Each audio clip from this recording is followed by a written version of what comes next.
There is a specific suffocating agony in watching the man you built an empire with hand your crown to a stranger who will burn it to the ground within 4 months. Evelyn Thorne stood in what had been her office for 5 brutal, brilliant years, her hands resting on the polished mahogany desk she had purchased with the first profitable quarter's revenue. The Olympic Peninsula rain hammered against the expansive windows with the relentless rhythm that had become the soundtrack of her life. 134 miles west of Seattle, the Silver Pine Pack territories sprawled across 43,000 acres of prime Washington timberland, and every single acre bore the fingerprints of Evelyn's strategic mind. The clock on the wall read 6:17 in the morning, September 8th, the last day she would wake up as Luna. Cardboard bars lined the walls filled with 5 years of meticulous documentation. Financial statements that showed the transformation of a pack drowning in $2.9 million of debt into a thriving enterprise generating $18.7 million in annual revenue. Trade agreements she had negotiated with her teeth bared and her spreadsheets sharper than any wolf's claws. Healthcare reforms that had reduced pack medical costs by 42% while improving outcomes across every demographic. Evelyn picked up a framed photograph from the desk. 3 years old, her and Rowan Ashcroft covered head to toe in mud after a successful rogue hunt near the Hoh Rainforest. They were laughing in the photo, genuinely laughing, their arms slung around each other's shoulders like partners, like equals. She had been 22 years old when they met, a newly turned werewolf, confused and overwhelmed, trying to navigate a world that suddenly included supernatural politics and ancient hierarchies. Rowan had been 24, freshly installed as alpha after his father's death, inheriting a pack fractured by poor leadership and catastrophic financial decisions. They were not fated mates. The moon goddess had not blessed them with the intoxicating, undeniable pull of a destined bond, but they had chosen each other, chosen partnership, chosen to build something together. Evelyn had believed that choice mattered more than chemistry. She had been wrong. The door to her office opened without a knock. That was the first sign of how completely her world had shifted. 2 weeks ago, everyone knocked. Now the young Omega Wolves tasked with packing her belongings simply walked in, eyes downcast, carrying empty boxes. "Morning, Luna," the youngest one whispered. Her name was Kira, 16 years old. Evelyn had personally fought to get her enrolled in the pack's scholarship program for gifted students. "Morning, Kira." Evelyn's voice came out steady. She had practiced that steadiness in the mirror for 2 weeks straight. Kira hesitated in the doorway, her hands gripping the cardboard box so tightly her knuckles went white. "I just wanted to say, we don't think this is right. A lot of us don't." Evelyn set the photograph down gently. She could feel the crack forming in her carefully constructed composure, a hairline fracture that threatened to spiderweb into complete collapse. "The old laws are clear," Evelyn said quietly. "A fated mate bond supersedes a chosen partnership. Alpha Ashcroft found his true mate. The pack needs a Luna blessed by the goddess."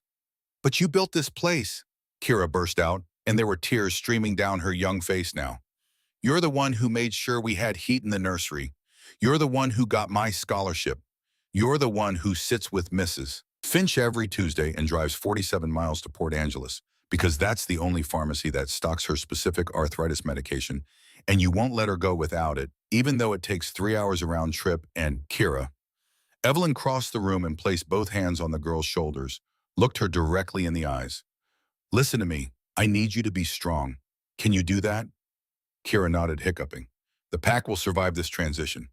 Elder Tobias is a good man, Doctor. Lyra will continue to provide excellent medical care. And the new Luna—" Evelyn forced the words past the barbed wire in her throat. "The new Luna will learn. You will help teach her. All of you will. Do you understand?" Kira wiped her eyes with the back of her hand. "Yes, Luna." "Good girl." Evelyn squeezed her shoulders once, then released her. "Now help me pack these files, and Kira, after today, you don't call me Luna anymore, just Evelyn." The girl fled from the room, clutching her empty box like a shield. Evelyn returned to her desk and carefully, methodically removed the photograph from its frame. She tore it perfectly in half down the middle. Her side went into her briefcase, tucked into a leather portfolio that held her most important documents. Rowan's half went into the wastebasket. She did not look at it again. The hours crawled by with the agonizing slowness of a death march. Evelyn worked through her remaining tasks with the same ruthless efficiency she had applied to every challenge over the past 5 years. She encrypted 873 gigabytes of data onto a secure external drive. Financial models, contractor contacts, proprietary timber yield algorithms she had developed. legal structures that most of the pack did not fully understand. Because Evelyn had learned something crucial in her years of building corporate empires while managing supernatural politics and always have insurance. At 11:30 in the morning, Dr. Lyra Ashford appeared in the doorway.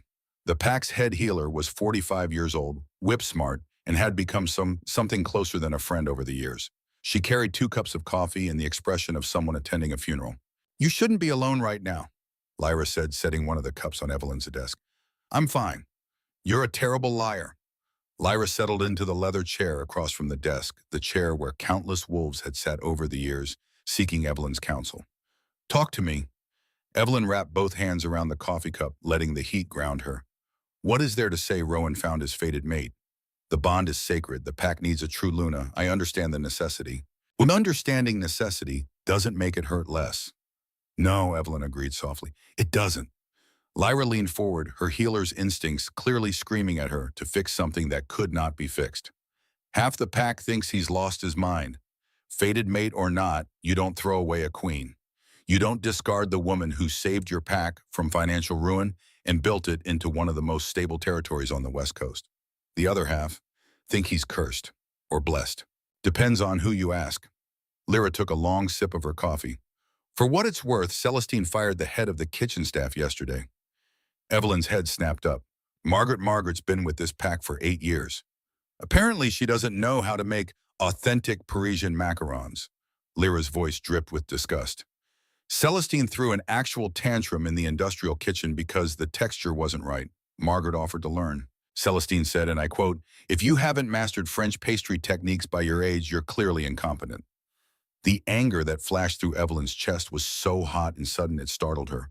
She had hired Margaret personally, had fought to increase kitchen staff wages and reduce their shifts from 14 hours to 10, had made sure every single person who worked in the pack house's operations received full benefits and paid vacation time. Did Rowan intervene?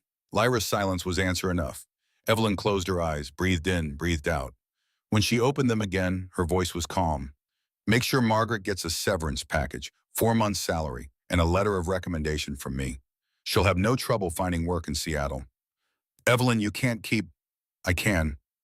Evelyn cut her off. "Until the succession ceremony is complete, I am still Luna of this pack.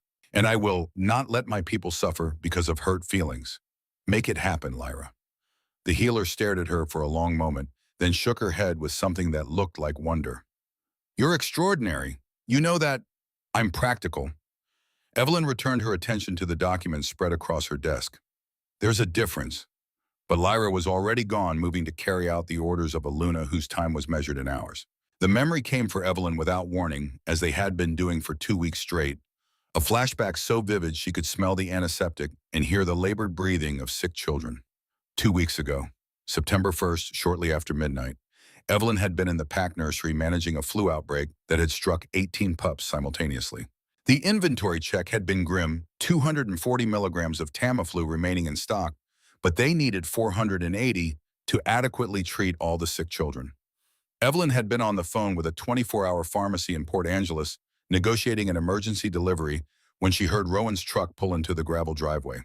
He was returning from a charity gala in Portland, a routine fundraiser where the pack mingled with wealthy human donors, maintaining the carefully constructed fiction that Thornton Timber was simply an eco-conscious logging company and not the financial lifeblood of a supernatural community. Evelyn had stayed behind to manage the crisis. That was what Lunas did. They stayed. They managed. They held the fragile pieces together while everyone else had the luxury of attending parties in designer gowns. She had finished the phone call and headed toward the main entrance, intending to brief Rowan on the situation and request authorization to access the emergency medical fund. But she had smelled it before she saw them. Vanilla, expensive and cloying. Dior perfume, the kind that cost $300 an ounce. And underneath that artificial sweetness, something else. Something that made Evelyn's inner wolf, usually so calm and controlled, suddenly thrash against her ribs with panicked recognition. Ozone, electric and sharp. The scent of magic activated. The scent of a fated mate bond snapping into place. Rowan walked through the door at 2:47 in the morning. He was not alone. The woman with him was beautiful in the way of expensive things. 21 years old with artfully highlighted blonde hair and a silver cocktail dress that probably cost more than Margaret's monthly salary. She clung to Rowan's arm like a vine, And when she laughed at something, he said the sound was bright and careless. The sound of someone who had never stayed up all night watching children struggle to breathe. Evelyn had stood at the top of the main staircase, still wearing the clothes she had been in for 16 hours, and watched the man she had built an empire with look at another woman the way he had never not once looked at her. Rowan's eyes found Evelyn. For one terrible moment, guilt flashed across his face. Then the fated mate bond must have tightened its grip because the guilt evaporated, replaced by a strange mixture of defiance and wonder. Evelyn, his voice had been rough. We need to talk. They had gone to the study, the office they had shared for 5 years, where they had balanced budgets at 3 in the morning and celebrated their first profitable quarter with cheap champagne, and where Evelyn had once fallen asleep at the desk and woken to find Rowan draping his jacket over her shoulders. Rowan could not look at her. He stared instead at the mahogany desk that Evelyn had meticulously organized at the wall of bookshelves she had alphabetized at everything except her face. The goddess made her choice, Rowan said. Each word sounded like it was being dragged out of him against his will. Celestine Vandermeer. She's my fated mate, my true mate. I felt the bond the moment I saw her across the ballroom. Evelyn had sat perfectly still in her chair. Her heart did not break. Hearts did not break cleanly. They shattered, splintered into thousands of pieces that lacerated everything internal on their way down. I see, she had whispered. Her voice was so calm it surprised her. And what does this mean for us, for the pack? Celestine will be Luna. Rowan finally looked at her, and there was pleading in his eyes, pleading for her to understand, to make this easy for him. It's the law, Evelyn. The pack needs a true bonded Luna to thrive. You know this. We always knew this was a possibility. They had not known.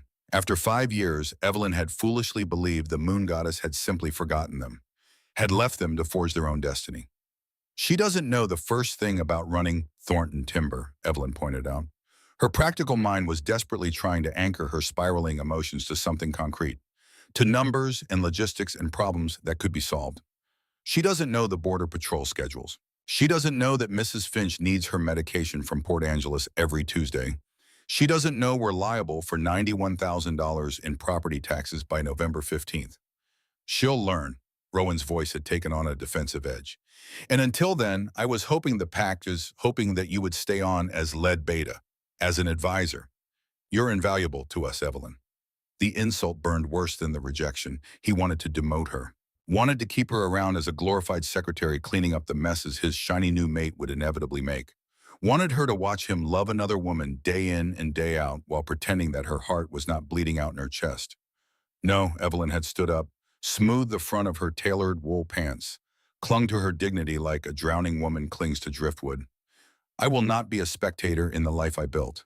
I will step down. I will attend the succession ceremony to ensure a peaceful transition because I love this pack. But after that, I am leaving Silverpine. She had walked out of the study, out of that office, and she had not looked back. Now, 2 weeks later, Evelyn stood in that same office for the last time and felt absolutely nothing. The afternoon brought a parade of pack members wanting to say goodbye. Some brought flowers. Some brought small gifts. Some simply wanted to hug her and cry. Evelyn accepted it all with grace because that was what Lunas did. They held space for other people's emotions even when their own were threatening to drown them. Elder Tobias Graymore came last. The senior pack elder was 68 years old with more wisdom in his weathered face than most wolves accumulated in a lifetime. He did not bring gifts. He brought a leather-bound journal. Your handover notes, he said, setting the journal on her desk. I've read them 3 times. They're extraordinary, Evelyn. Detailed contingency plans for every conceivable scenario. Financial projections through the next 5 fiscal years. Contact information for every human contractor, every government liaison, every pack ally we have. You'll need them. Evelyn did not look up from the file she was organizing. Celestine is still learning. Celestine is a child playing dress-up in a queen's castle. Tobias's voice was harsh. She has no concept of what it takes to run a pack, no understanding of the responsibility. Then teach her. I'm trying to teach someone who doesn't want to learn. Tobias sank into the leather chair, suddenly looking every one of his 68 years. Yesterday she complained about the rain, said it was depressing, and asked if we could do something about the weather. When I explained that the Olympic Peninsula receives an average of 140 inches of rain per year and that our entire ecosystem depends on it, She asked why we didn't just move the pack somewhere sunnier. Despite everything, Evelyn almost smiled. What did you say? I excused myself before I said something I would regret. Tobias rubbed his temples. Evelyn, you don't have to do this. You could fight this. The pack would support you. We could... No, Evelyn's voice was firm. The old laws are clear. A fated mate bond is sacred. To fight it would be to go against the moon goddess herself. It would fracture the pack. Wolves would be forced to choose sides. Everything I've built would crumble.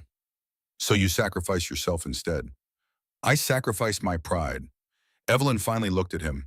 There's a difference. The pack will survive. You'll make sure of it. Tobias stared at her for a long moment. Then he reached into his jacket and pulled out a business card. My nephew runs a corporate law firm in Seattle. If you ever need anything legal, advice, job references, a character witness, you call him. Understood. Evelyn took the card, tucked it into her briefcase next to the encrypted drive and the torn photograph. Understood. Thank you, Tobias. No. The elder stood and there was something fierce in his eyes. Thank you for 5 years of service that this pack will never be able to properly repay. You saved us, Evelyn. Don't ever forget that. He left before she could respond. The sun was setting over the Olympic Peninsula when Evelyn finished packing the last box. The office was empty now, stripped of every personal item, every trace of her presence. It looked exactly the way it had 5 years ago when she first walked in, just another room and just another building. She had transformed it into the nerve center of a multi-million-dollar empire. Now it would become Celestine's vanity room, or her closet, or whatever frivolous purpose the new Luna deemed appropriate. Evelyn picked up her briefcase and took one last look around. Then she walked out, closing the door behind her with a quiet click that felt like a period at the end of a very long sentence. She had been moved from the Luna suite to a guest bedroom at the far end of the pack house. The space was a fraction of the size, 180 square feet compared to the suite's 800. A single bed, a small dresser, a window that looked out onto the service entrance where the trash bins were kept. The demotion was deliberate. Celestine had personally overseen the move, had made sure Evelyn understood exactly how far she had fallen. Evelyn set her briefcase on the bed and caught sight of her reflection in the small mirror above the dresser. She looked exactly the same as she had 2 weeks ago, 25 years old, dark hair pulled back in a neat bun, professional clothing that suggested competence without drawing attention. But her eyes were different, hollow, like someone had scooped out everything vital and left only the functional parts behind. She changed into the simple black dress she had selected for tomorrow's ceremony. Tried it on to make sure it still fit, that the past 2 weeks of barely eating had not altered her frame too dramatically. The dress was elegant in its simplicity. No embellishments, no jewelry, the sartorial equivalent of a funeral shroud. Perfect. A knock on the door interrupted her assessment. Evelyn opened it to find Dr. Lyra standing in the hallway holding a small paper bag. You haven't eaten today, Lyra said without preamble. Don't bother denying it. I can smell the ketosis on your breath. Evelyn accepted the bag. Inside was a sandwich from the pack kitchen, carefully wrapped. Turkey and avocado, her favorite. Thank you. Evelyn, Lyra caught her wrist before she could retreat into the room. You don't have to watch tomorrow, the ceremony. You could leave tonight. Just disappear. No one would blame you. I would blame me. Evelyn gently extracted her wrist from the healer's grip. If I leave without formally severing the bond, the elders will claim I abandoned the pack out of spite. It will create political instability. Other packs will see it as weakness. It could jeopardize treaty negotiations, trade agreements, everything we've built. So you put the pack first. Again. Even now. Especially now. Evelyn managed a smile that felt like broken glass. Get some sleep, Lyra. Tomorrow is going to be a very long day. She closed the door before the healer could argue further. Evelyn sat on the edge of the narrow bed and unwrapped the sandwich, ate it mechanically, forcing herself to chew and swallow, even though everything tasted like ash. Her body needed fuel. Tomorrow would require every ounce of strength she possessed. When the sandwich was gone, she pulled out her laptop and began the final task. The insurance policy she had been building for 2 weeks. The corporate structure of Thornton Timber was more complex than most pack members realized. Evelyn had deliberately designed it that way, creating layers of legal entities and holding companies that protected the pack's assets while maximizing tax efficiency and minimizing regulatory exposure. What Rowan did not know, what no one except Evelyn's human lawyers knew, was that the primary operating entity was a subsidiary of a larger LLC called Thorn Holdings. Thorn Holdings was registered in Portland, Oregon. The sole owner and operator was listed as E. Thorn, a human business consultant with impeccable credentials and absolutely no apparent connection to the supernatural world. E. Thorn was Evelyn's human alias, and E. Thorn owned the contracts. All of them. Evelyn pulled up the digital files and began reviewing the agreements with Weyerhaeuser Georgia Pacific and the dozen other timber mills that purchased raw logs from Thornton Timber. Every single contract required the signature of an authorized representative from Thorn Holdings to remain valid. Without that signature, the mills would stop accepting shipments. Without shipments, revenue would cease. Without revenue, the PAC could not pay property taxes, vendor invoices, employee salaries. The entire carefully constructed financial ecosystem would collapse. Rowan thought he was inheriting a thriving business. What he was actually inheriting was a house of cards, and Evelyn held every single structural support. She made copies of everything, encrypted the files, uploaded them to secure cloud storage with access credentials that only she possessed. Then she shut down the laptop and lay back on the narrow bed staring at the ceiling. Tomorrow she would stand in front of 200 wolves and formally sever her ties to the pack she had saved. She would watch Rowan pledge his eternal soul to a woman who thought Parisian macarons were more important than children's health care. And then she would walk away. But not before she made absolutely certain that when the empire she had built inevitably came crashing down, she would be the only one with the power to pick up the pieces. Evelyn closed her eyes. Tomorrow would bring humiliation and heartbreak and the death of every dream she had nurtured for 5 years. But tomorrow would also bring freedom. And freedom Evelyn was beginning to realize was worth any price. The night passed in restless fragments. Evelyn slept in 20-minute intervals, her mind too active to fully surrender to unconsciousness. When dawn finally broke over the Olympic Peninsula, painting the sky in shades of bruised purple and angry red, she rose and prepared herself for battle. The black dress, hair pulled back severely. No makeup except for a touch of concealer under her eyes to hide the shadows. She looked at her reflection one final time and saw exactly what she wanted to see: a woman in control. A woman who had made her choice and would face the consequences with dignity. The ceremony was scheduled for 2 in the afternoon. Evelyn spent the morning in her small room reviewing documents on her laptop and making final arrangements. At 1:30, she received a text message from Dr. Lyra. "People are arriving. Grand Hall is filling up. Are you ready?" Evelyn typed back a single word: yes. She was not ready. She would never be ready. But ready or not, the moment had arrived. Evelyn picked up her briefcase, her only remaining possession of any significance, and walked through the pack house corridors for the last time. She passed the industrial kitchen, where Margaret should have been preparing the evening meal. Past the nursery, where 18 pups had recovered from the flu under her watchful care. Past the administrative offices, where she had spent countless late nights balancing budgets and negotiating contracts. Every step felt like walking through a museum of her own life. Look, but do not touch. Remember, but do not grieve. The Grand Hall was exactly as Celestine had demanded it be decorated. White silk draped from every available surface, shimmering in the afternoon light that streamed through the panoramic windows. Silver ribbons crisscrossed the exposed beam ceiling. Crystal arrangements sat on every table, expensive and delicate and utterly impractical for a pack of werewolves who valued function over form.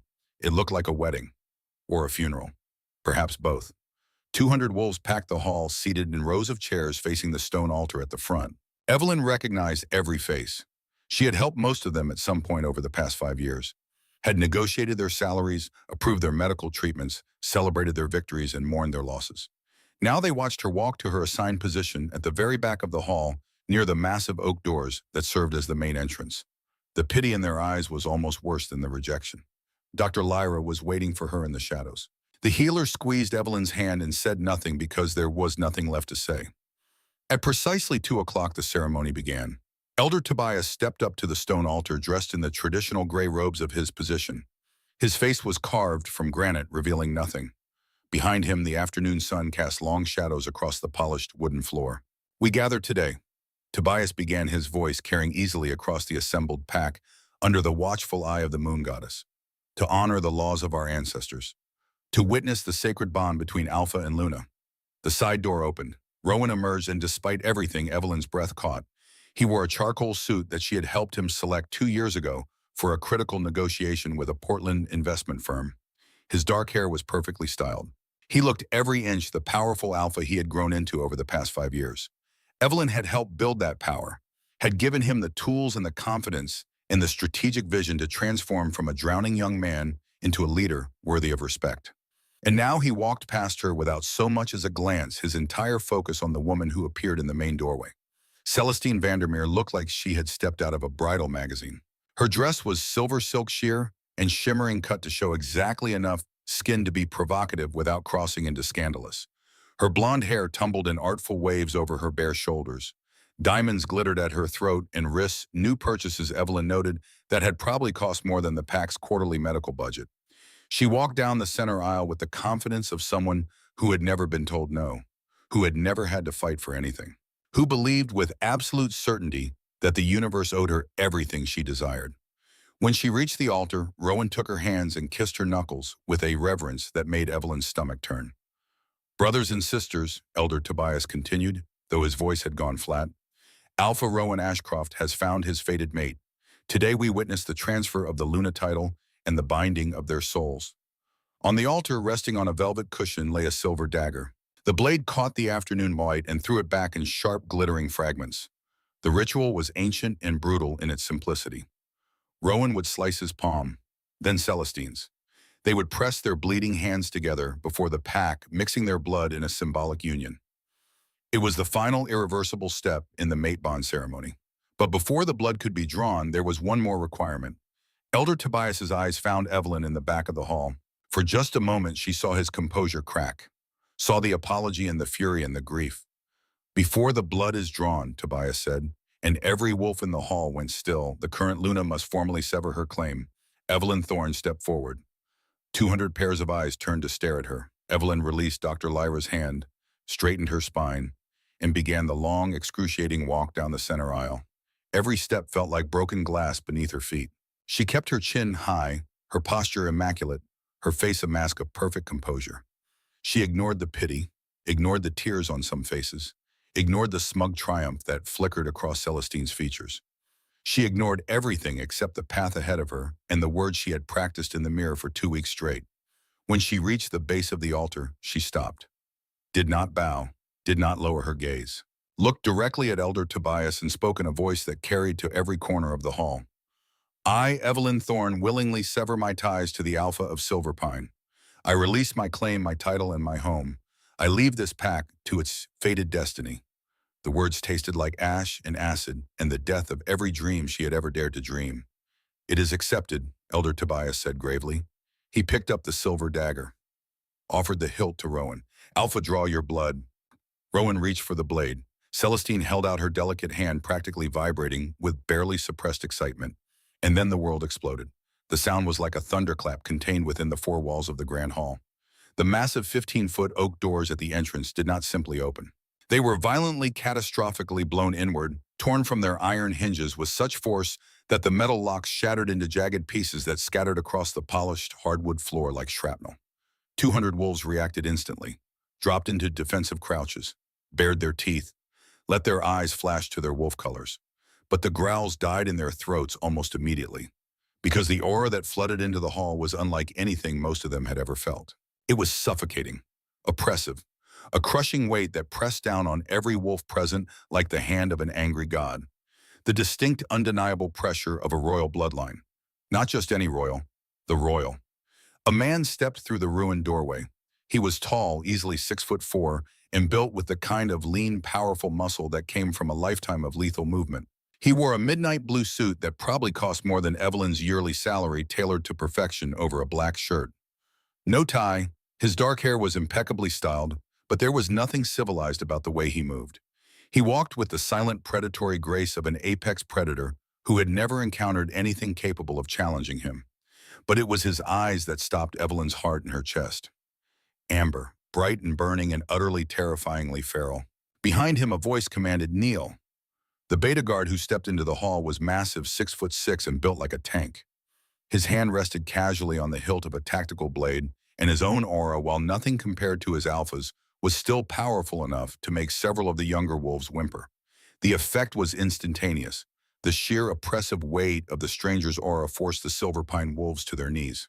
Evelyn watched in shocked fascination as 200 supernatural creatures who prided themselves on their strength and independence collapsed like puppets with severed strings. Even Rowan, the alpha of the pack, gritted his teeth and dropped to one knee on the altar steps. His head bowed in submission. Celestine let out a pathetic whimper and crumpled into a heap of silver silk on the stone floor, her diamonds glittering uselessly in the afternoon light. But Evelyn remained standing. She felt the crushing pressure, felt her inner wolf screaming at her to submit, to bare her throat, to acknowledge the presence of someone so more above her in the hierarchy that resistance was not just foolish but suicidal. But her body refused to obey, because the aura wrapping around her was not painful. It was warm, electric, intoxicatingly, impossibly familiar. It smelled of petrichor rain on sun-warmed stone and dark cedar and ozone, and it felt like coming home to a place she had never been. The stranger walked down the center aisle. His amber eyes were locked on Evelyn with such intensity that the rest of the hall might as well not have existed. The 200 kneeling wolves, the elaborate decorations, the shattered doors, none of it registered. He saw only her. He stopped mere inches away, close enough that Evelyn had to tilt her head back to meet his gaze, close enough that she could feel the heat radiating from his body, close enough that when he reached out with one large calloused hand and gently brushed a stray lock of hair behind her ear, the touch sent a violent jolt of electricity straight down her spine. Inside her chest, Evelyn's inner wolf, quiet and depressed and resigned for 2 solid weeks, suddenly slammed against her ribs with desperate, frantic joy. Mate, mate, mate. The stranger did not look at Rowan, did not acknowledge the altar or the ceremony or the 200 witnesses. He looked only at Evelyn, and when he spoke, his voice was a deep, gravelly rumble that seemed to resonate in her bones. I felt your heartbreak from 3,000 miles away. Only then did he turn his terrifying gaze to Rowan, who was trembling on the altar steps. The stranger's lip curled in an expression of pure, unadulterated disgust. And I have come to collect what you foolishly threw away. The silence in the Silverpine Grand Hall was absolute, broken only by the ragged, terrified breathing of 200 wolves forced to their knees by an authority so primal, so ancient, that their bodies had surrendered before their minds could even process the command. Elder Tobias Graymore, his forehead pressed against the polished hardwood floor, managed to choke out 3 words: Your Majesty, Alphaking, Alphaking. The title detonated in Evelyn's mind like a grenade. She knew that title. Every werewolf on the North American continent knew that title. Dominic Blackwell, the King of Kings, the wolf who ruled from a fortified compound somewhere in the Adirondack Mountains of upstate New York, 2,891 miles from where they stood. A myth made flesh. A leader so powerful and so ruthless that most West Coast packs went their entire existence without ever seeing him in person. And he was standing 6 inches away from Evelyn, looking at her like she was the only thing in the world that mattered. Silence, Dominic said. He did not shout. The word was spoken at a normal volume, but it carried a lethal vibrational frequency that made the very foundations of the pack house tremble. Several of the crystal arrangements on the tables shattered raining glass onto the white silk. Dominic kept his amber eyes fixed on Evelyn. Up close, he was even more devastating. A faint, jagged scar cut through his left eyebrow, testament to some long-ago violence. His jaw was dusted with dark stubble that suggested he had not bothered with civilized grooming rituals before making this journey. There was nothing soft about him, nothing safe. Yet the way he looked at her was stripped entirely of the violence radiating from every other part of him. For 32 years, Dominic said, his voice dropping to a low rumble, clearly meant only for her. I scoured this continent. I checked the registries of every pack from Nova Scotia to Baja California. I attended gatherings I despised and suffered fools I wanted to eviscerate. I thought the goddess had deemed me unworthy of a mate, punishment for sins I committed before I understood the weight of a crown. He reached out again. This time his knuckles lightly grazed her cheek in a touch so gentle it seemed impossible from hands that size. The spark of the mate bond flared brilliantly between them, sending a flush of heat rushing through Evelyn's veins, thawing the icy numbness that had gripped her for 2 solid weeks. And here you were, Dominic continued, his thumb tracing the line of her jaw with reverent precision, tending to the gardens of a boy who could not recognize a queen if she built his throne for him with her own hands. The insult snapped Rowan out of his terrified stupor. Evelyn saw his pride flare in his eyes, that volatile, fragile thing that had always been his greatest weakness. He pushed against the invisible weight holding him down, managing to rise from his knees to a half-crouch. She is my lead beta, Rowan snarled, his voice cracking with the effort of the speaking against the Alpha King's aura. His eyes flashed gold as his wolf surged forward. She belongs to Silverpine. You cannot simply walk into my territory and... Dominic did not even turn his head. He simply shifted his weight, a minute adjustment of his stance barely perceptible to the human eye. The localized wave of pure concentrated dominance that slammed into Rowan's chest was like watching a man get hit by an invisible freight train. The alpha of Silverpine flew backward off the altar steps, his body ragdolling through the air before crashing brutally into the first row of oak pews. Wood splintered, snapped. The sound of breaking furniture mixed with Rowan's pained groan as he coughed up a spatter of blood onto the white silk draping. Celestine screamed. The sound was high and piercing and utterly useless. She scrambled on her hands and knees toward Rowan, her expensive dress tearing on the scattered debris from the destroyed doors. The temperature in the hall plummeted. Evelyn could see her breath misting in the air, could feel the frost forming on the windows as Dominic's anger manifested in the physical world. Belongs, Dominic echoed, and now he did turn to face Rowan. The full weight of his attention was a weapon. Let us be unequivocally clear, Ashcroft. Evelyn Thorne belongs to no one but herself. But she is bound to me by the old laws, by the moon goddess, by the blood that runs in my veins and calls to hers across every mile that has separated us. He gestured smoothly to the massive beta guard still standing at the ruined entrance. Sebastian, collect her things. The beta Sebastian allowed himself a grim smile. Already done, sire. 2 duffels and a briefcase. Waiting by the service entrance, as you predicted. Evelyn's mind was reeling. They had known, had planned this, had tracked her belongings and prepared for her departure before ever setting foot in the hall. How long had they been watching? You felt me, Evelyn heard herself say.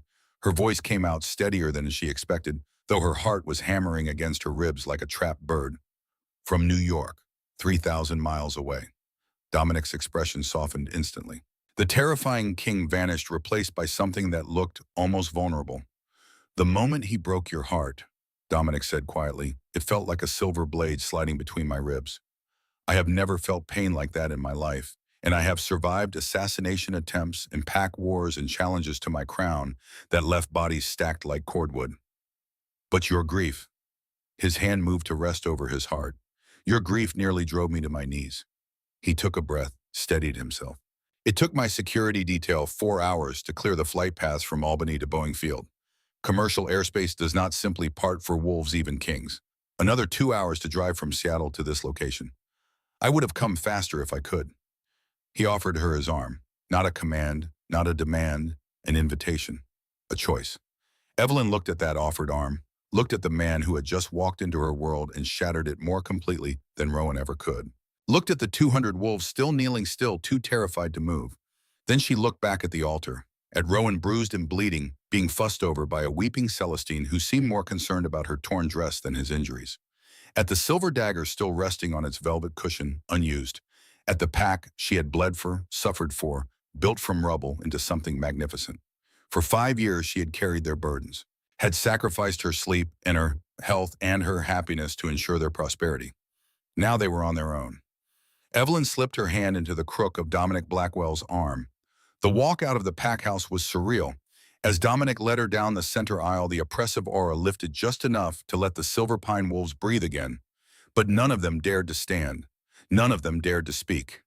Evelyn kept her eyes forward, did not look at the faces she passed, did not acknowledge the shock or the pity or the dawning understanding that they were watching their former Luna walk away with the most powerful wolf in North America. When they stepped out into the damp Washington air, the contrast was startling. Inside, the hall had been heavy with tension and crushed dreams. Outside, the September afternoon was crisp and clean. The rain had stopped.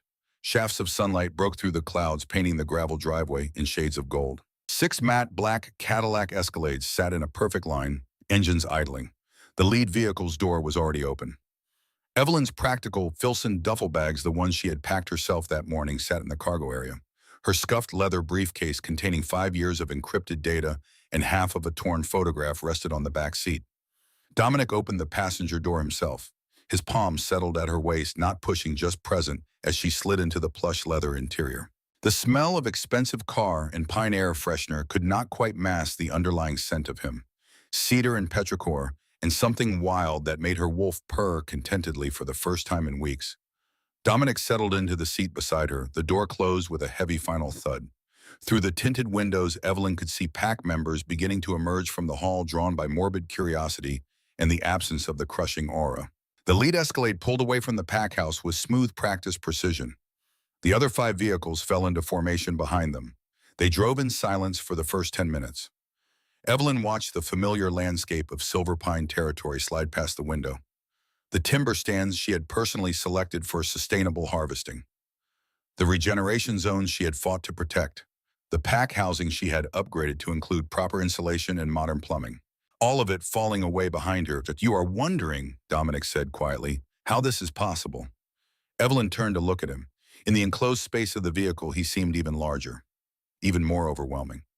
Among other things, the mate bond does not always announce itself immediately. Dominic's gaze was fixed on some middle distance, as though he were reciting a truth he had spent years trying to understand. Sometimes it lies dormant, waiting. I have theorized with the help of scholars far more patient than I, that certain conditions must be met. Proximity, certainly, but also readiness, openness, an alignment of circumstance that the goddess orchestrates in her own inscrutable timeline. He turned to face her fully. 2 weeks ago, I was in my office reviewing security reports. Mundane work, tedious, and then he pressed his palm flat against his chest again. A pain so sharp and so sudden that I thought someone had managed to poison me. My beta called for the healers. They found nothing physically wrong.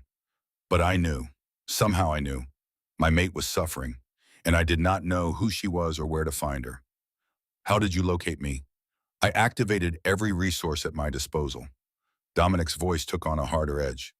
Called in favors from packs across the continent. Had my intelligence network track every Luna and every female beta of appropriate age. It took 3 days to narrow the search to the Pacific Northwest. Another 4 to identify you specifically. He reached into his jacket and pulled out a photograph, handed it to Evelyn. It was a surveillance photo, grainy but clear enough. Evelyn standing outside a Starbucks in Port Angeles, holding a white paper pharmacy bag. The timestamp read September 5th, 3 days before the ceremony. "You were picking up medication for an elderly pack member," Dominic said. "Mrs. Alara Finch, arthritis medication that is only available at that specific pharmacy because they stock a particular formulation that her body tolerates. You make that drive every Tuesday, 47 miles each way, 3 hours of your life every week for a woman who is not blood relation, not even your direct responsibility as Luna." Evelyn stared at the photograph. "You were watching me.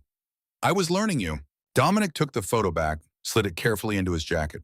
"By the time I had confirmation of your identity, I also knew about the succession ceremony, knew that Ashcroft had found his fated mate, knew that you were being displaced." His jaw clenched. "I wanted to arrive sooner, wanted to prevent the ceremony entirely. But the legalities were complex. I could not simply invade another Alpha's territory without cause, could not claim you before you were officially severed from your pack. So I waited, planned, and the moment Elder Greymore spoke the words releasing you from your bond to Silver Pine, you became free. And you claimed me. I offered you a choice," Dominic corrected. "You could have refused my arm, could have walked out of that hall alone. I would have respected that decision." Evelyn believed him. Somehow, despite the overwhelming display of power in the shattered doors and the 200 wolves forced to their knees, she believed that this terrifying man would have let her go if she had asked. "Where are we going?" she asked. "Kensington Estate, my home. Your home if you choose to make it so." Dominic's voice gentled. "It is 2,891 miles from here. We will fly from Boeing Field to Albany, then drive another 2 hours into the mountains. The estate is remote, secure. I hope not unwelcoming." The Escalade merged onto the highway heading east towards Seattle. Evelyn watched the Olympic Peninsula disappear in the side mirror. Watched Silver Pine territory become just another stretch of Washington wilderness. "They will collapse," Dominic observed. His tone was analytical, almost detached. "Silver Pine Pack, without your expertise, without your management, without your strategic mind, keeping all the delicate pieces in balance. I give them 6 months before catastrophic failure." Evelyn surprised herself by smiling. It was not a kind expression. "4," she said. Dominic turned sharply to look at her. "Explain." "The human logging contracts with Weyerhaeuser and Georgia Pacific are tied to limited liability corporations registered under my human alias, Thorn Holdings. Rowan thinks those contracts belong to the pack. They do not. They belong to me. Without my signature on the quarterly compliance documents, the mills will stop accepting Silver Pine timber shipments. She pulled her briefcase onto her lap, opened it, retrieved a folder containing the corporate structure diagrams she had created. The fiscal quarter ends November 15th, 68 days from now. On November 16th, when the mills refuse to process their logs, Silver Pine will have approximately 47 days of operating capital remaining before they default on their property tax obligations. Snohomish County will file for foreclosure on January 2nd. The pack will be homeless by February. Dominic stared at her. Then slowly a smile spread across his face. It was devastating, dangerous. The smile of a predator recognizing another predator. He threw his head back and laughed. The sound was rich and booming and filled the interior of the Escalade with genuine delight. Goddess, Dominic said, leaning back against the seat. His eyes were bright with something that looked like wonder. Not only did he throw away his fated mate, he handed me the most ruthless tactical mind on the West Coast. I am going to buy Rowan Ashcroft a very nice fruit basket when he files for bankruptcy. The laugh that escaped Evelyn's throat surprised her. It was raw and slightly unhinged and felt like the first real breath she had taken in 2 weeks. They drove the rest of the way to Boeing Field in companionable silence. Evelyn found herself studying Dominic from the corner of her eye. The strong line of his jaw, the way his hands rested calmly on his thighs, despite the leashed power she could feel vibrating beneath his skin. The scar through his eyebrow that suggested a life lived on the edge of violence. He was beautiful in the way that apex predators were beautiful. Functional, purposeful. Every line of him designed for maximum efficiency in the pursuit of dominance. And he was her mate. The thought should have terrified her. Instead, it felt like the first solid ground she had touched in weeks. The private jet waiting at Boeing Field was exactly what Evelyn expected from an Alphaking, sleek, expensive, and equipped with enough security measures to repel a small army. Sebastian, the massive beta guard, oversaw the loading of her belongings with military precision. The interior of the jet was beautiful in a minimalist way. Cream leather seats, polished wood accents, no ostentatious displays of wealth, just quiet, understated power. Dominic waited until they were airborne before he spoke again. "You have questions," he said. It was not a question. Evelyn had approximately 8,000 questions. She selected the most pressing. "Why did you wait? If you felt my pain 2 weeks ago, why wait until the ceremony? Why not come immediately?" "Because I needed you to be legally free." Dominic's expression was serious. "The old laws are complex. While you were still bound to Silver Pine, still recognized as Ashcroft's Luna, any claim I made would have been considered an act of war.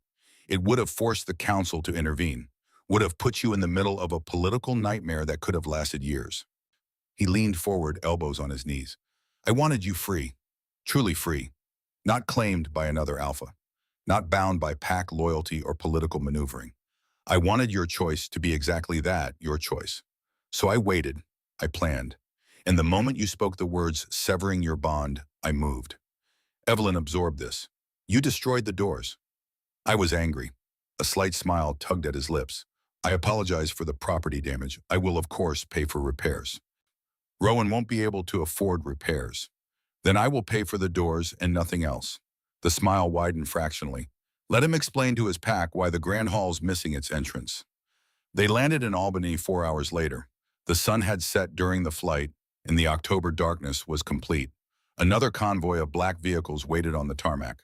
The drive into the Adirondack Mountains was breathtaking, even in the dark. Evelyn could see the silhouettes of peaks against the star-filled sky.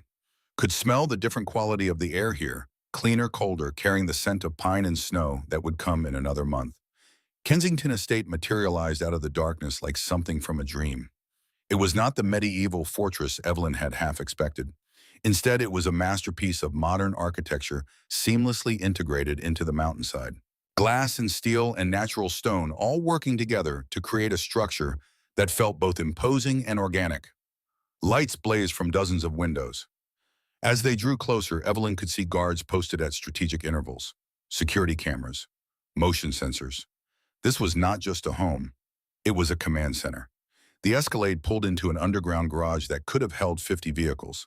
Sebastian opened Evelyn's door and offered his hand to help her out. "Welcome to Kensington Estate, my queen," he said formally.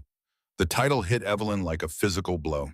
Queen, not Luna, queen. She was not ready for that title, was not sure she would ever be ready. But Dominic was there, his touch guiding her forward. that reassuring presence that somehow managed to be both overwhelming and grounding. Ignore Sebastian, Dominic said mildly. He gets overly formal when he is nervous. I am not nervous, Sebastian protested.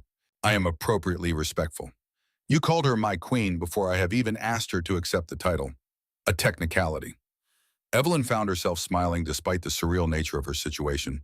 The easy banter between Alpha and Beta spoke of years of trust and familiarity. Dominic led her through a private entrance into the main structure. The interior was as beautiful as the exterior promised. Soaring ceilings, walls of glass showcasing the mountain view. Furniture that managed to be both elegant and comfortable. But it was late and Evelyn was exhausted in a way that went bone deep. Dominic seemed to sense this. He guided her to a private elevator that rose smoothly through the building. The master suite is on the 4th floor, he explained, but I have prepared a guest suite for you on the 3rd floor.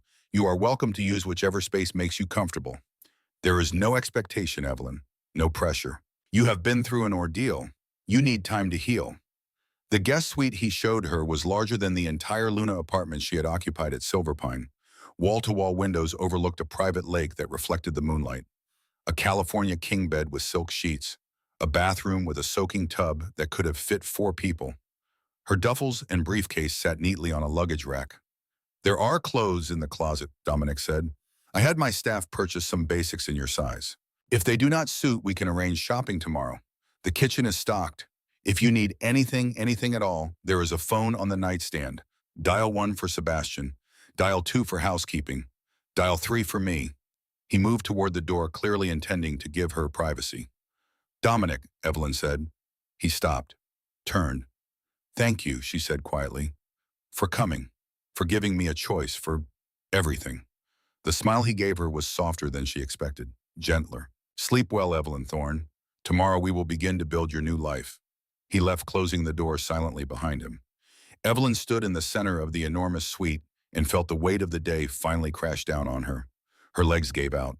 She sank onto the edge of the bed and buried her face in her hands. She had walked away from everything she had built, had left behind a pack that depended on her, had stepped into the arms of a man she did not know, bound to him by biology and fate, and a magic she did not fully understand. And yet, their connection thrummed steadily in her chest, a warm, solid presence that felt like the first peace she had known in weeks. Evelyn unpacked her briefcase, found the half of the photograph she had kept, looked at her own mud-covered, laughing face from 3 years ago. That woman had been happy, had believed she was building something permanent. This woman, the one sitting in a guest suite in the Alphaking's home, knew better, knew that nothing was permanent except the choices you made and the power you claimed for yourself. Evelyn set the photograph on the nightstand, opened her laptop, and began drafting the hostile takeover documents that would allow her to purchase Silverpine Pack's empire for pennies on the dollar. She would save the pack members who had been collateral damage in Rowan's poor decisions. But Rowan and Celestine would lose everything. Evelyn worked until 3 in the morning, her mind sharp and focused in a way it had not been for 2 weeks. When she finally closed the laptop, she felt something she had not expected to feel. Hope. Tomorrow would bring new challenges, would require her to navigate pack politics at a level she had never experienced, would force her to decide whether she wanted to become a queen or simply a woman who had escaped a bad situation. But tonight, Evelyn Thorne slept in a bed that smelled of cedar and petrichor. And for the first time in 2 weeks, she did not dream of everything she had lost. She dreamed of everything she was going to build. 3 weeks had passed since Dominic Blackwell shattered the oak doors of Silverpine's Grand Hall and walked away with Evelyn Thorne on his arm.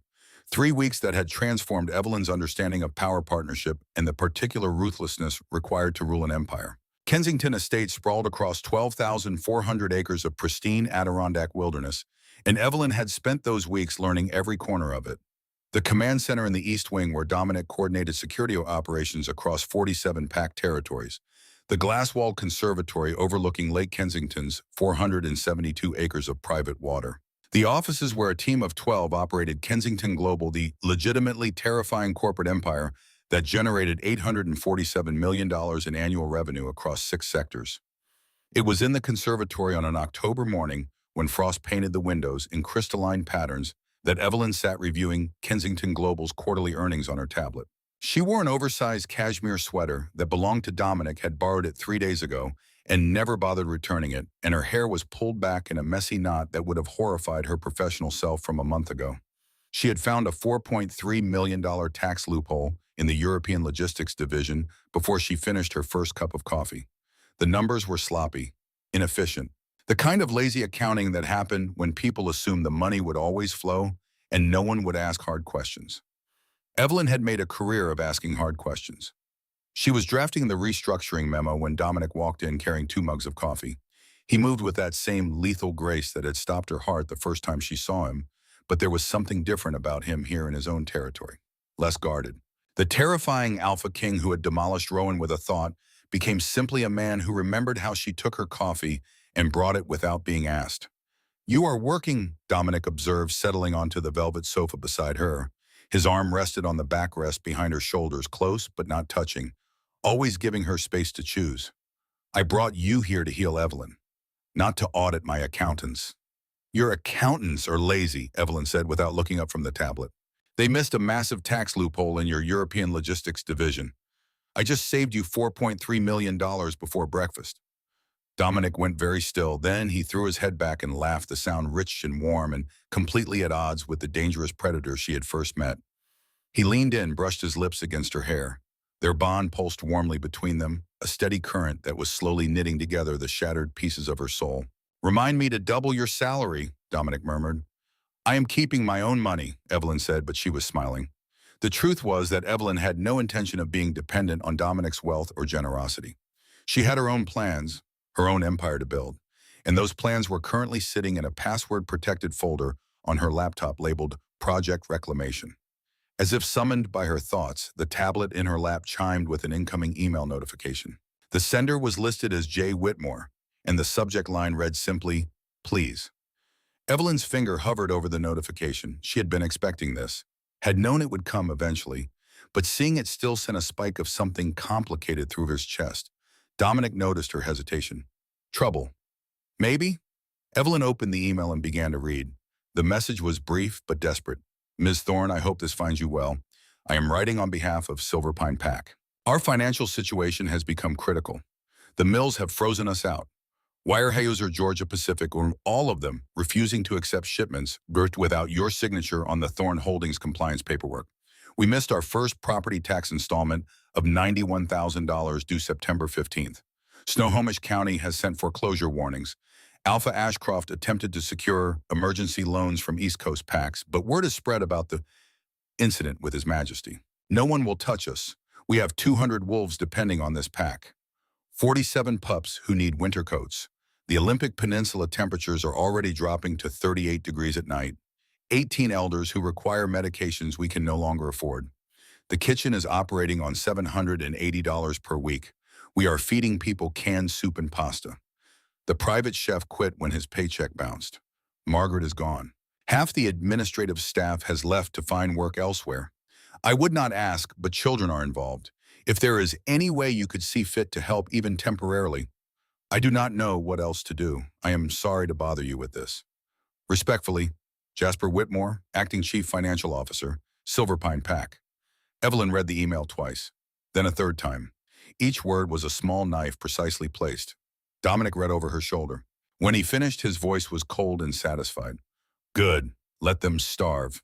Let Ashcroft watch his empire crumble while his fated mate complains about the lack of French pastries." Poetic justice. Evelyn stared at the screen for a long moment. The old version of herself, the woman who had spent 5 years sacrificing everything for pack stability, would have immediately started planning rescue operations, would have signed the compliance documents and wired emergency funds and worked herself to exhaustion, fixing problems that were not hers to fix. But that woman had torn a photograph in half and walked away. This woman understood something darker and more powerful. "No," Evelyn said quietly. Dominic turned to look at her, eyebrow raised. "No, you will not help them. I agree completely." "No," Evelyn repeated, and now she was smiling. It was not a kind expression. "I will not let them starve, but I will not save them either."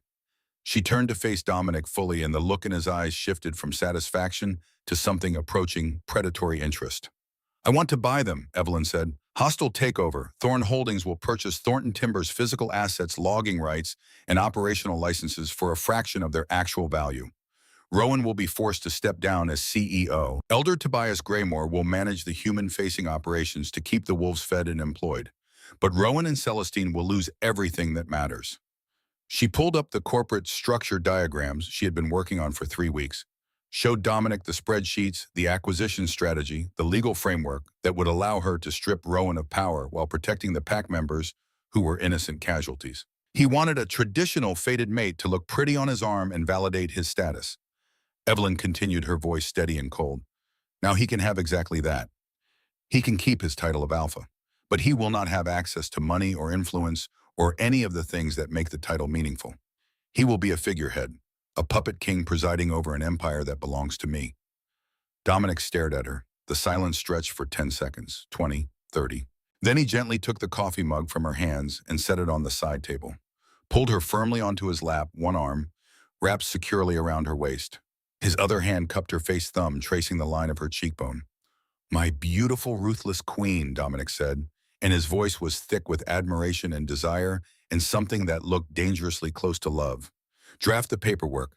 I will have Sebastian assemble the best corporate acquisition attorneys in New York by noon." The legal documents were drafted with the kind of razor-sharp precision that only someone who had built an empire from rubble could execute. Evelyn worked for 6 straight hours in Dominic's private office, surrounded by law books and corporate precedents, constructing a takeover so airtight that no court in the country would be able to challenge it.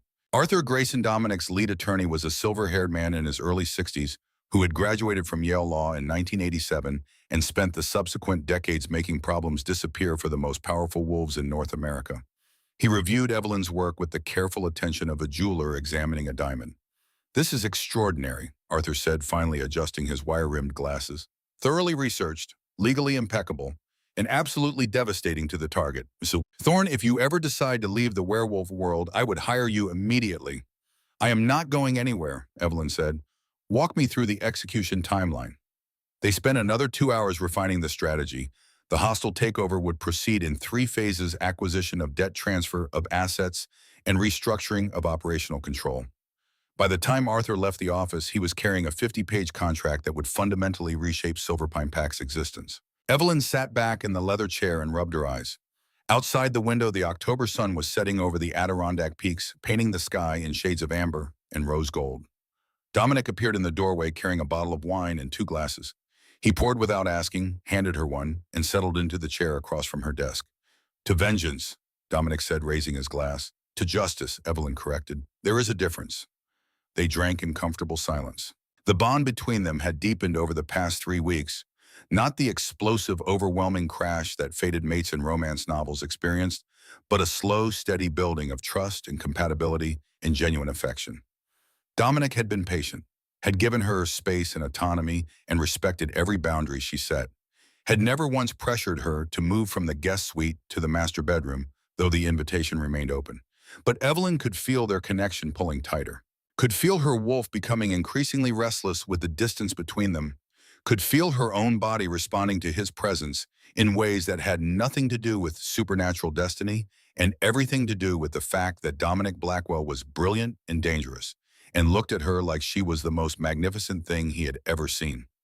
"You are thinking very loudly," Dominic observed. Evelyn set down her wineglass. "I am thinking that in approximately 48 hours, I am going to financially destroy the man I spent 5 years building an empire with, and I do not feel guilty about it." "You should not feel guilty. Ashcroft made his choice. Now he lives with the consequences." "I know." Evelyn stood, moved to the window. The lights of Kensington Estate were beginning to glow in the gathering darkness. "But I am also thinking about what comes after. After I take Silverpine apart and put it back together. After I prove that I can be just as ruthless as any alpha who ever underestimated me. What then?" Dominic rose, crossed the room to stand behind her. His hands settled on her shoulders, warm and solid and grounding.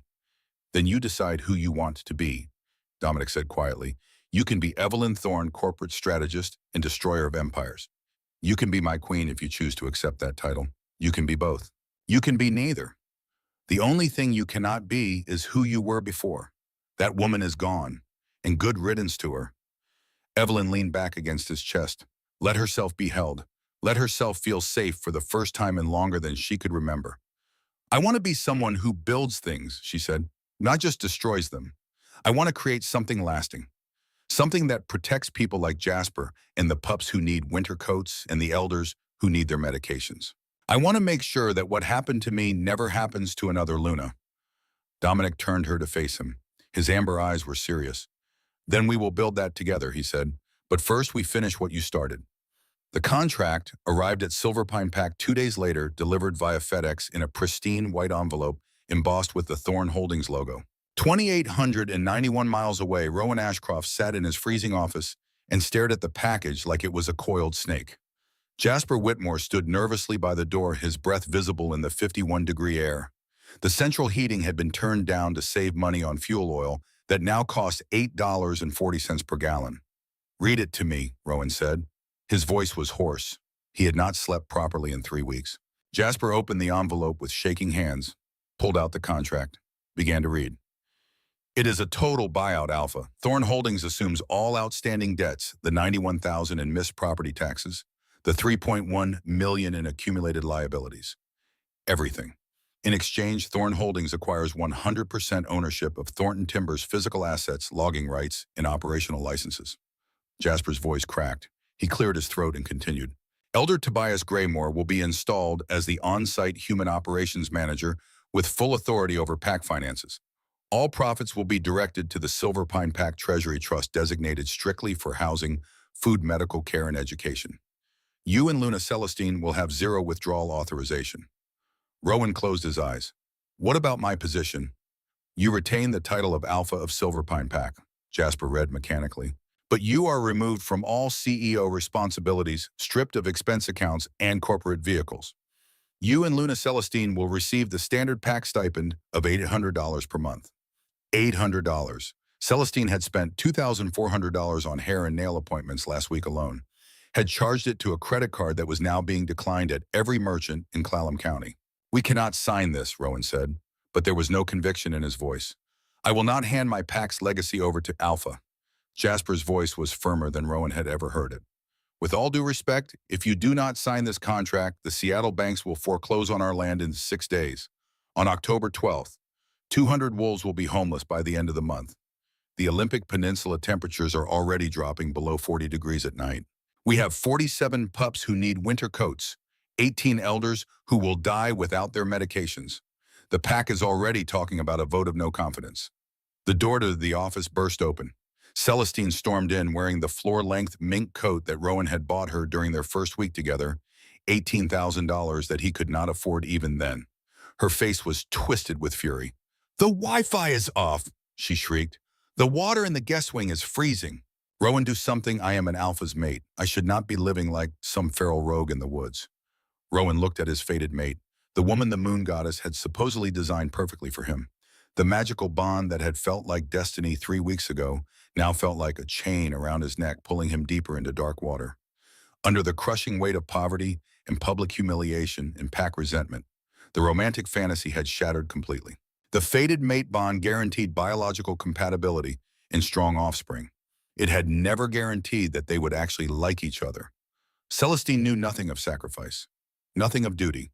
She looked at the struggling PAC and saw only inconvenience, only the loss of luxuries she believed she deserved by right of birth. "The money is gone, Celestine," Rowan said. His voice was dead, hollow. "All of it."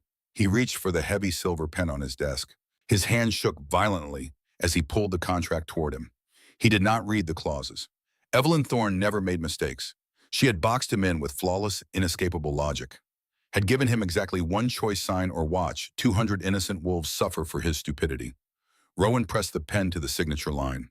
The ink bled onto the paper, dark and permanent and utterly final. His wolf let out a desolate, agonizing howl inside his mind, the sound of an alpha realizing he had traded an empire for chemistry and lost everything that mattered. The news of the takeover spread through PAC networks like wildfire. Within 48 hours, every alpha in North America knew that Evelyn Thorne had executed a hostile corporate acquisition of her former PAC's assets, while simultaneously becoming the acknowledged mate of the Alpha King. The Winter Solstice Gala, traditionally held at Kensington Estate on December 21st, took on new significance. It would be Evelyn's first public appearance as Dominic's mate, her first opportunity to face the supernatural world's elite as something more than a discarded Luna. It would also be her coronation. The 2 months between October and December passed in a blur of preparation. Royal tailors fitted Evelyn for a gown that cost $29,000, midnight blue velvet, with a dramatic 8-foot train and hand-beaded crystal details that required 160 hours of labor.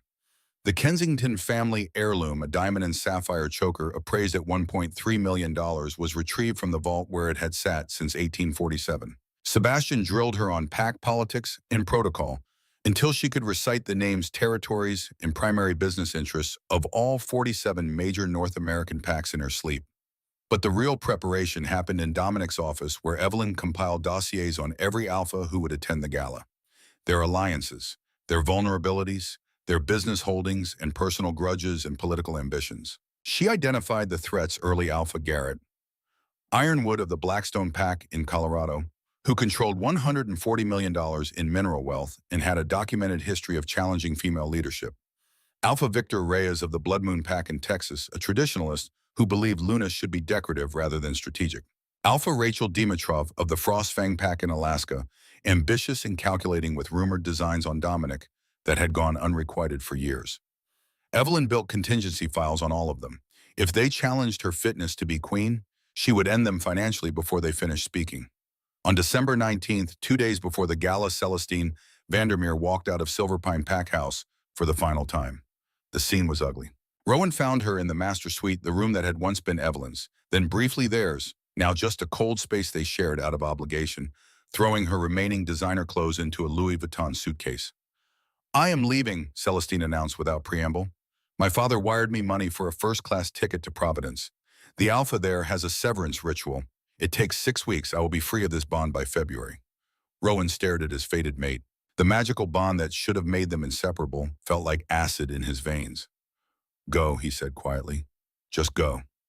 Celestine did not hesitate, did not look back, walked out with her expensive luggage and her mink coat, and disappeared into a waiting car that would take her to SeaTac Airport and away from the life she had destroyed. Rowan stood alone in the empty master suite and felt nothing but profound hollow relief. The Winter Solstice Gala began at 7 in the evening on December 21st. 447 wolves descended on Kensington Estate, 47 Alpha and Luna pairs, 12 council members, and 341 emissaries, betas, and honored guests. Evelyn stood before the expansive mirror in the master suite and barely recognized herself. The midnight blue velvet gown transformed her into someone else, someone powerful, someone undeniable. The diamond and sapphire choker caught the light and threw it back in brilliant flashes. The mating mark on her neck pulsed with a faint golden glow.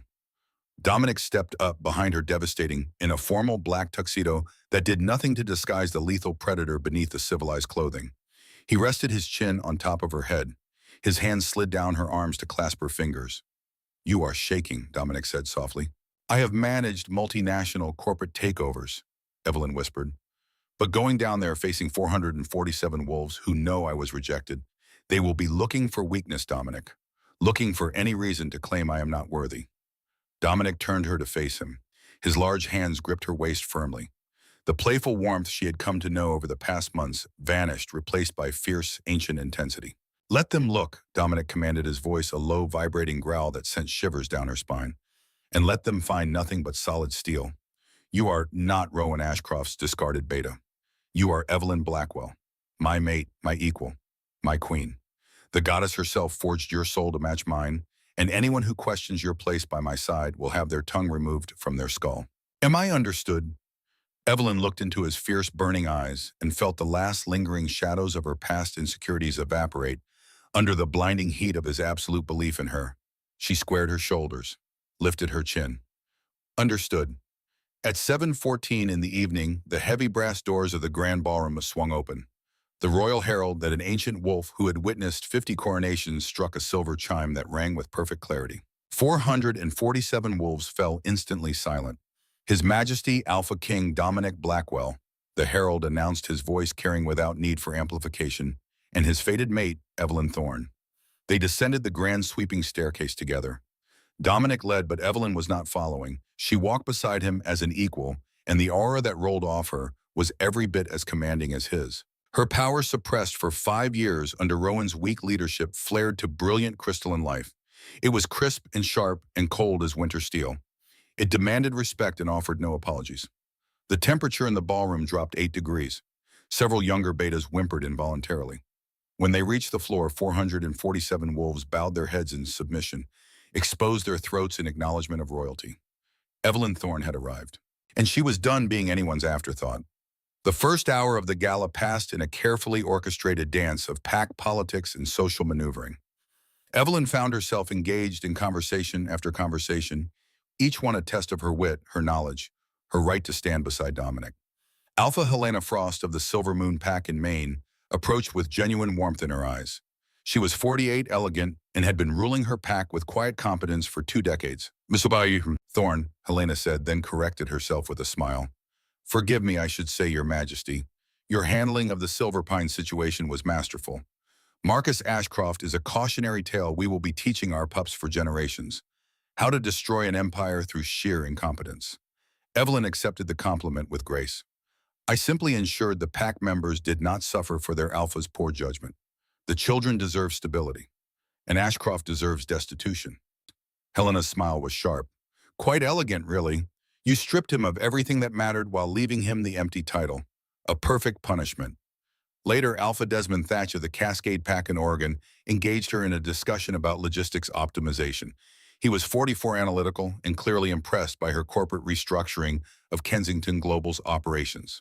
I reviewed the quarterly reports your team published, Desmond said.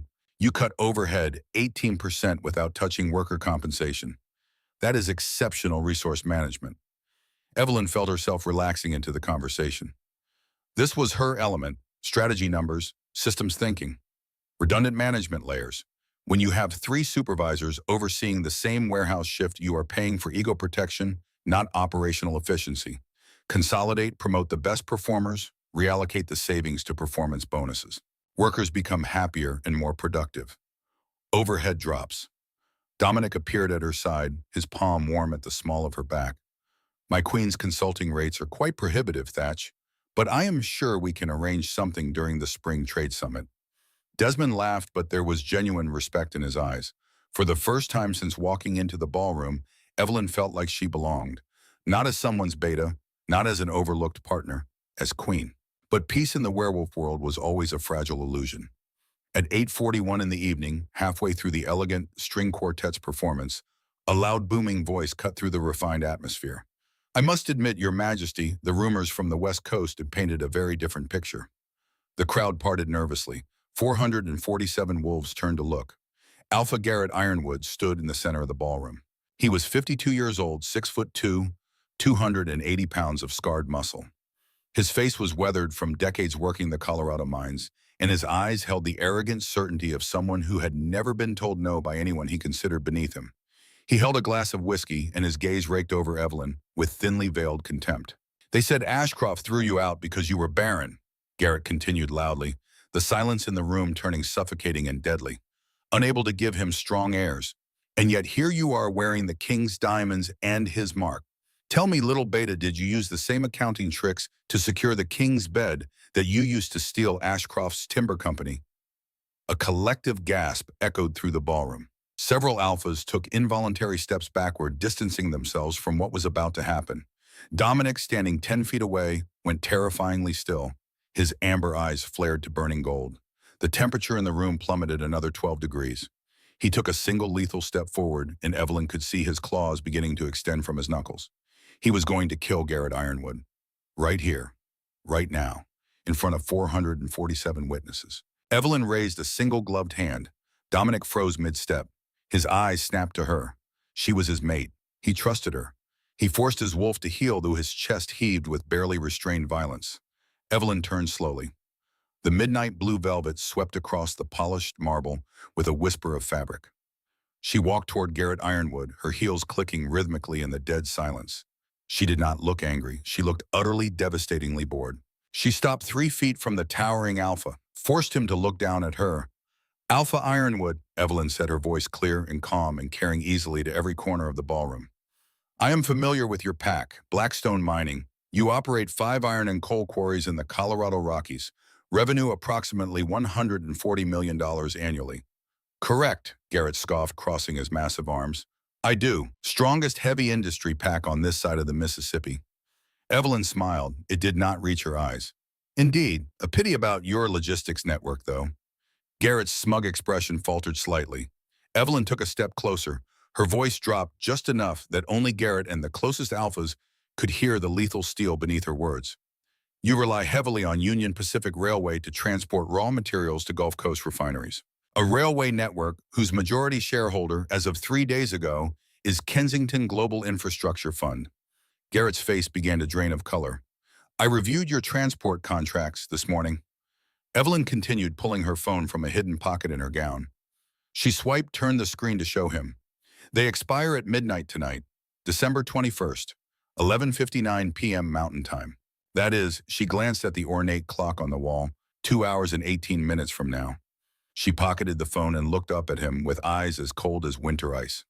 Seeing as you find my accounting tricks so offensive, Alpha Ironwood, I am officially denying your contract renewal. Effective at midnight, you will not move a single ton of iron or coal on my trains.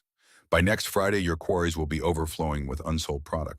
By the end of January, you will default on your union contracts. 478 miners will lose their jobs because their alpha could not keep his mouth shut. Garrett's face had gone from red to ashen white. He looked toward Dominic, expecting the king to intervene. To stop this madness, Dominic simply stood there with a dark, terrifying smile on his face. His eyes worshipped the woman standing in the center of his ballroom, systematically destroying a rival without spilling a drop of blood. You cannot do that, Garrett stammered. His bravado shattered. His inner wolf was whimpering as the reality of financial ruin crystallized before his eyes. Evelyn's aura flared so brightly that several wolves near her took physical steps backward. The temperature around her dropped until frost formed on the marble at her feet. I am the queen, Evelyn whispered, but her voice carried to every corner of the silent ballroom. I can do whatever I please. She let the words hang in the air for 3 heartbeats. Now bow your head, bare your neck, and apologize to my mate for interrupting his gala. Garrett Ironwood, a man who had ruled his pack with an iron fist for 23 years, who had survived mine collapses and pack challenges and economic downturns, stared at her for one long, terrible moment. Then his knees buckled. The massive alpha dropped to the marble floor in the center of the ballroom, pressed his forehead to the ground, exposed the back of his neck in the ultimate gesture of submission. Forgive me, your majesty, Garrett choked out. Forgive me, my queen, I spoke out of turn. I humbly beg your mercy. The ballroom erupted into a frenzy of terrified whispers and awestruck murmurs. 447 wolves had just watched a queen destroy an alpha without raising her voice or her hand. Evelyn looked down at the kneeling man for another moment. Then she turned her back on him and walked with perfect, unhurried grace back to Dominic. Dominic did not care about the watching crowd, did not care about protocol or propriety or the delicate political theater they were supposed to maintain. He pulled her flush against his chest. His hands tangled in the dark hair at the nape of her neck. He tilted her head up, and his eyes were burning with an inferno of possession and pride and all-consuming love. Mine, Dominic growled deep and primal, and then he crashed his lips down onto hers. It was not a gentle kiss. It was a brand, a promise, a declaration of war against anyone who would ever dare to look at her wrong. As their lips met, something shifted in the air. A brilliant, searing heat erupted at the base of Evelyn's neck, where the mating mark rested. The bond between them, already strong, already undeniable, snapped into its final permanent configuration. Golden light pulsed from the mark, visible to every wolf in the ballroom. Ancient magic crackled through the air, raising the hair on every arm, sending shivers down every spine. The mate bond was complete, sealed, eternal. When Dominic finally pulled back, Evelyn was breathless. The ballroom spun slightly. She gripped his lapels to steady herself. Elder Samuel Whitlock, the ancient wolf who served as royal herald and had witnessed 50 coronations in his 94 years, stepped forward. He carried an ornate wooden staff carved in 1623 and moved with the careful dignity of someone who understood the weight of history. He raised the staff, and the remaining murmurs in the ballroom ceased instantly. By the power vested in me by the moon goddess and the old laws, Samuel proclaimed, his voice carrying a supernatural resonance that seemed to vibrate in the bones of every wolf present. I declare Evelyn Thorne bonded to Dominic Blackwell, Alpha King of the North American territories. He gestured, and a young Omega approached, carrying a velvet cushion. On it rested a crown. It was delicate and beautiful and impossibly heavy with the weight of responsibility. Silver filigree worked in 1702 by a master craftsman whose name had been lost to time. 7 diamonds set in intricate patterns totaling 14 carats. The metal was tarnished in places, showing its age, its history, its legitimacy. She shall henceforth be known as Queen Evelyn Blackwell, Samuel continued, Luna of all Pax, protector of the realm, first of her name. The elder lifted the crown with reverent hands, approached Evelyn. She lowered her head slightly, and Samuel placed the crown upon her dark hair. It settled into place as though it had been made for her, as though she had been made for it. Rise, my queen, Samuel said softly. Evelyn raised her head. The crown caught the light from 1,000 candles and threw it back in brilliant dancing flames. Samuel turned to face the assembled wolves, raised his staff high. Long live the queen. And 447 voices answered as one, Long live the queen. The sound was deafening, triumphant, absolute. Evelyn stood there crowned and claimed with the Dominic's arm around her waist and the entire supernatural elite of North America kneeling before her. She had lost everything 3 months ago, had walked away from a pact she built with nothing but her dignity and her strategic mind. Now she wore a crown that had not been placed on a head in 177 years. Now she commanded the respect of every alpha on the continent. Now she stood as an equal beside the most powerful wolf in North America. She was no one's afterthought. She was queen. The celebration continued late into the night, but at 9:04 in the evening, there was a commotion at the ballroom entrance. Guards spoke in urgent hushed tones. Sebastian appeared at Dominic's side, leaned in to whisper something. Dominic's expression darkened, then shifted to something calculating. He turned to Evelyn. There is someone here to see you, uninvited, unexpected. Evelyn's stomach tightened. She already knew. Rowan. He is asking, begging for an audience. 5 minutes, he says. He drove all night from Washington. Dominic's voice was carefully neutral. I can have him removed. Say the word, and he will be escorted off the property by force. Evelyn looked out across the ballroom, at the wolves celebrating her coronation, at the crown on her head that symbolized everything she had become. Then she looked at Garrett Ironwood still kneeling on the marble floor because no one had given him permission to rise. Let him in, Evelyn said quietly, but he does not approach me. He stays at the entrance, and this ends tonight. Dominic nodded to Sebastian, who disappeared to relay the orders. 2 minutes later, the ballroom fell silent again as the guards stepped aside. Rowan Ashcroft stood in the doorway. He was barely recognizable. The powerful, confident alpha who had once commanded Silverpine Pack was gone. In his place stood a broken man. He had lost 33 pounds from his already lean frame. His skin was pale, almost gray. His eyes were sunken and hollow. He wore a cheap flannel shirt and jeans that hung loose on his diminished body. He looked like he had not slept in weeks, like he had driven through the night from Washington to New York, fueled by nothing but desperation. 447 wolves stared at him, some with pity, most with contempt. Rowan's eyes found Evelyn across the vast expanse of the ballroom, saw her standing beside Dominic, crowned and magnificent in midnight blue velvet, saw the mating mark glowing on her neck, saw the queen she had become. His legs gave out. Rowan fell to his knees 20 feet from where Evelyn stood, his hands pressed against the marble floor, and he wept.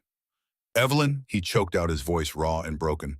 Please, please, I am begging you. I was wrong. So wrong. Celestine left, the bond broke. I have nothing. You were everything. You built everything, and I threw it away for chemistry, for a spark, for something the goddess gave me, but I was too stupid to see, was empty. Tears streamed down his hollow cheeks. I am sorry. God, Evelyn, I am so sorry, please. The ballroom was silent as a tomb. 447 wolves held their breath. Evelyn looked at the man she had spent 5 years building an empire with, the man she had chosen when the goddess had not chosen them, the man who had discarded her the moment something shinier came along. She felt no anger, no bitterness, no desire for further revenge. She felt absolutely nothing. Rowan Ashcroft was a stranger, a footnote, a cautionary tale. Alpha Ashcroft, Evelyn said, and her voice carried across the ballroom with perfect clarity. No malice, no pity, just truth. The pack is fed. The lands are secure. Your people will survive because I chose to buy them back from the precipice you pushed them over. Elder Tobias runs the operations with competence you never possessed. The pups have winter coats. The elders have their medications. Silverpine will endure. She paused. But you no longer have a place in the operational structure of that territory. You are a figurehead, a title without power, and that is exactly what you deserve. Rowan sobbed harder, his forehead pressed to the marble. Dominic stepped forward. He did not crouch to Rowan's level. He looked down, the king addressing a broken supplicant. The goddess gives us instincts, Ashcroft. Dominic said, his voice a lethal silk purr that somehow carried to every corner of the vast room. But she also gives us brains. You let a chemical reaction override your loyalty, your duty, your common sense. You thought the universe owed you a perfect ending simply because you felt a spark. He paused, let the words sink in. A true mate is not just a biological match. A true mate is an equal. A partner who builds the throne with you, not one who simply demands to sit on it.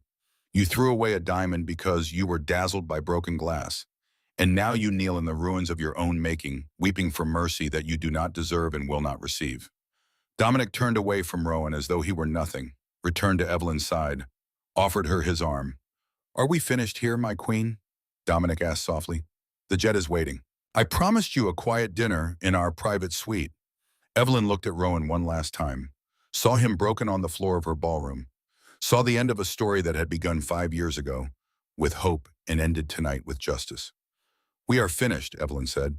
She slipped her arm through Dominic's, turned her back on Rowan Ashcroft for the final time, and walked out of the ballroom into the crisp December night, leaving the ruins of her old life behind her forever. 6 months later, June 21st, Royal Council Chambers, Kensington Estate. The quarterly council summit was in full session.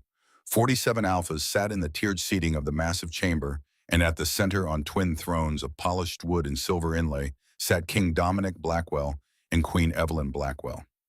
Evelyn was 6 months pregnant. The swell of her belly was unmistakable beneath the tailored charcoal suit she wore. She carried the pregnancy with the same competence she brought to everything else. No complaints, no demands for special treatment, just a quiet acknowledgement that her body was doing something extraordinary while her mind continued to run an empire. The baby was a girl. They had confirmed it 2 weeks ago. They would name her Adelaide Grace Blackwell after Queen Adelaide Kensington, who had last worn the sapphire choker in 1847. But today was not about the baby. Today was about legacy. Evelyn stood. Dominic rose with her, ever the partner, and approached the podium at the center of the chamber. Brothers and sisters, Evelyn began, her voice clear and carrying easily through the space. I come before you today to propose 3 legislative initiatives that will fundamentally reshape how we govern our packs and protect our most vulnerable members. She pulled up a presentation on the large screens flanking the chamber. First, the Luna Succession Reform Act. The screens displayed the full text of the proposed law. Under current tradition, the discovery of a fated mate bond automatically displaces a sitting Luna, regardless of her competence, her service record, or the stability of the pack she has built. This law proposes the following changes. She read through the key provisions. Fated mate bonds will no longer constitute automatic grounds for displacement of a sitting Luna. Competence pack welfare and years of service must be formally considered. A minimum 1-year transition period is required during which the sitting Luna trains her successor. Exceptions will be made only in cases of abuse, gross incompetence, or neglect. In such cases require a council vote. The purpose, Evelyn said, is simple. To ensure that what happened to me never happens to another Luna. To recognize that competence matters as much as chemistry. That partnerships built through choice and effort have value that should be honored. She let the words settle. All those in favor. 47 hands rose.